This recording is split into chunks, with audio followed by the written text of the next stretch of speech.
Question 1 complete करने के बाद हम क्वेश्चन 2 करते हैं। आइए क्वेश्चन 2 क्या कह रहा है। 1, 3, 6, 10, 15 त्रिभुजाकार संख्या क्यों कहलाती है। 1, 4, 9, 16, 25 वर्ग संख्या या वर्ग क्यों कहलाती हैं। 1, 8, 27, 64, 125 घन संख्या या घन क्यों कहलाती है। इस क्वेश्चन 2 में हमें 3 क्वेश्चन दिए गए हैं अलग अलग तरीके से। हम आइए इस पहले क्वेश्चन को समझ लेते हैं कि 1, 3, 6, 10, 15 त्रिभुजाकार संख्या क्यों कहलाती है। इसे आइए पहले हम 3D एनिमेशन की सहायता से समझते हैं, फिर हम नोट्स के माध्यम से समझेंगे। हमारा क्वेश्चन था कि 1, 3, 6, 10, 15 त्रिभुजाकार संख्या क्यों कहलाती हैं।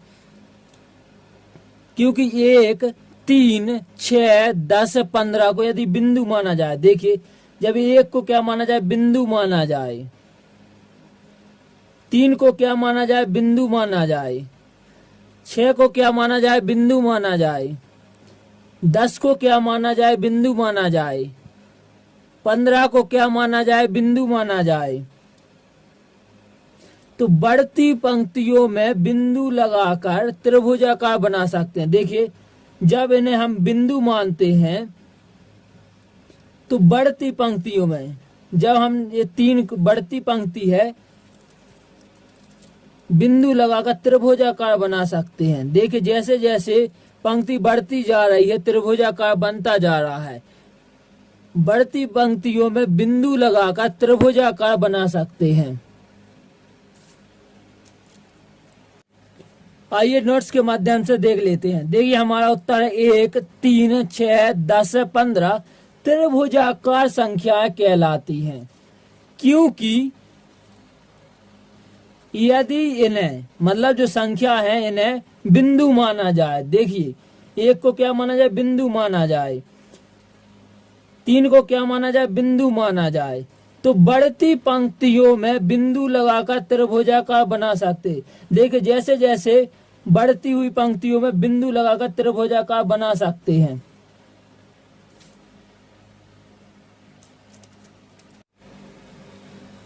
आगे इसी क्वेश्चन में है कि 1, 4, 9, 16, 25 वर्ग संख्या वर्ग क्यों कहलाती हैं। आइए इसे भी हम 3D एनिमेशन से पहले समझ लेते हैं। हमारा क्वेश्चन था कि 1, 4, 9, 16, 25 वर्ग संख्या या वर्ग क्यों कहलाती हैं। तो आंसर होगा कि 1, 4, 9, 16, 25 इन्हें बिंदु माना जाए। देखिए इमेज की सहायता से 1 को क्या माना जाए, बिंदु माना जाए। 4 को क्या माना जाए, बिंदु माना जाए। 9 को क्या माना जाए, बिंदु माना जाए। 16 को क्या माना जाए, बिंदु माना जाए। 25 को क्या माना जाए, बिंदु माना जाए।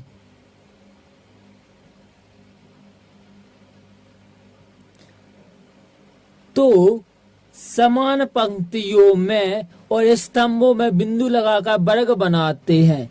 जब इन बिंदुओं को इन संख्या को बिंदु माना जाए तो समान पंक्तियों और स्तंभों में लगाकर वर्ग बनाते हैं। देखिए किस प्रकार वर्ग बन रहा है। जब हम समान पंक्तियों और स्तंभों में बिंदु लगाकर वर्ग बनाते हैं।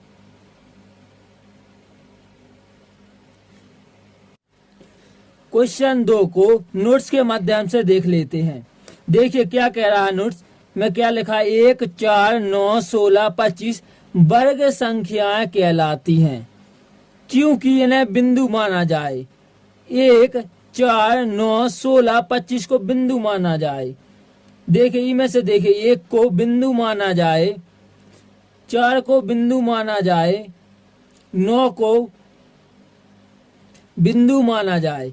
इसी प्रकार ने 16, 25 को क्या माना जाए, बिंदु माना जाए। तो समान पंक्तियों और स्तंभों में बिंदु लगाकर वर्ग आकार बनाते हैं।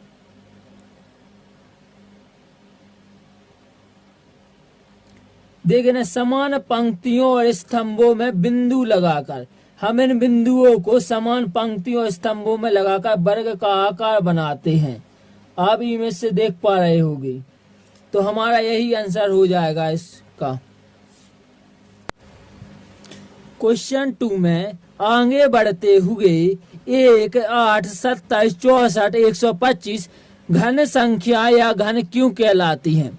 तो हमारा उत्तर है 1, 8, 27, 64, 125 घन संख्या कहलाती हैं, क्योंकि एक छोटा घन दी गई संख्याओं से बड़े घनों की रचना करता है। आइए हम 3D एनिमेशन की सहायता से समझते हैं। एक छोटा घन दी गई संख्याओं से बड़े घनों की रचना करता है। देखिए 2 का घन क्या होता है 8, 3 का घन 27, 4 का घन क्या होता है 64, जब हम 25 का घन करेंगे तो 125। तो आप देख पा रहे होंगे कि छोटे घनों से बड़े घनों की रचना होती हुई दिख रही है। हमारा उत्तर लिखा है कि एक छोटे घन दी गई संख्याओं से बड़े घनों की रचना करता है। प्रश्न 3 है, आपने ध्यान दिया होगा कि 36 एक त्रिभुजाकार संख्या और वर्गाकार संख्या दोनों हैं, अर्थात 36 बिंदुओं को त्रिभुज और वर्ग दोनों में पूरी तरह व्यवस्थित किया जा सकता है। इसे स्पष्ट करते हुए अपनी नोटबुक में चित्र बनाइए।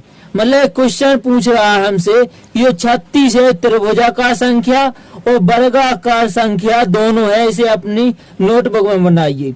अंग लिखा है, इससे ज्ञात होता है कि एक ही संख्या को अलग अलग तरीकों से दर्शाया जा सकता है और संदर्भ के आधार पर अलग अलग भूमिकाएं निभाई जा सकती हैं।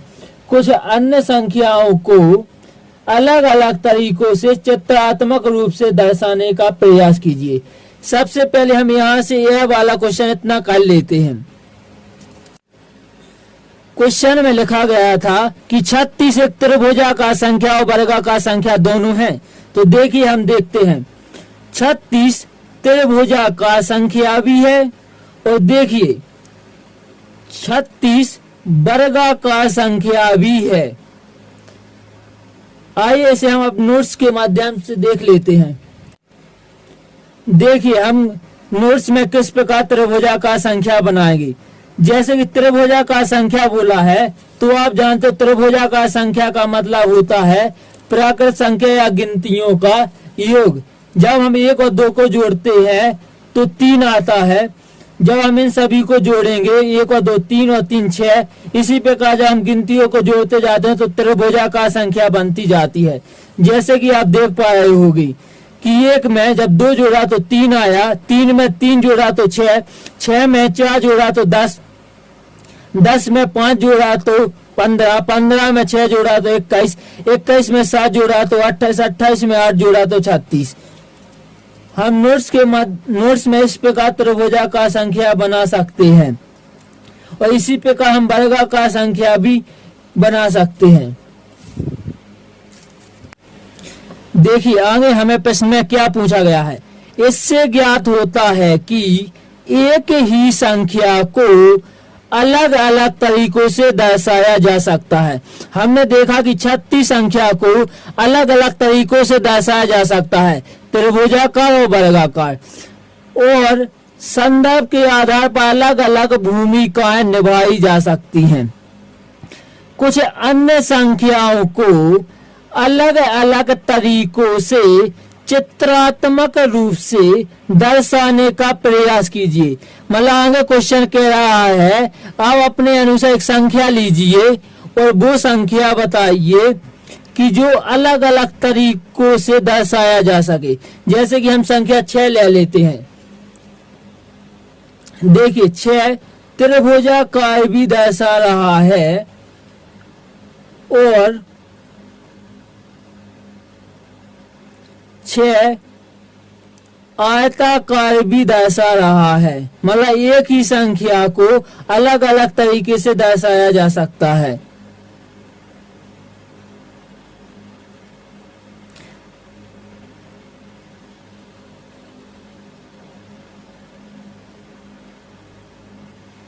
देखिए आगे हमने 10 संख्या ली, 10 भी त्रिभुजाकार दर्शा रहा है और 10 संख्या सम संख्या को भी दर्शा रहा है। मतलब एक संख्या अलग अलग तरीकों से दर्शाया जा सकता है। आइए अब नोट्स के माध्यम से देख लेते हैं। देखिए, संख्या 6 एक त्रिभुजाकार संख्या है और एक आयताकार संख्या भी है। मतलब संख्या 6 दो अलग अलग तरीकों से दर्शाया जा सकता है। आगे देखिए, संख्या 10 त्रिभुजाकार संख्या है और एक सम संख्या भी है। मतलब संख्या 10 को भी अलग अलग तरीकों से दर्शाया जा सकता है। तो क्वेश्चन नंबर 3 हमारा कंप्लीट होता है।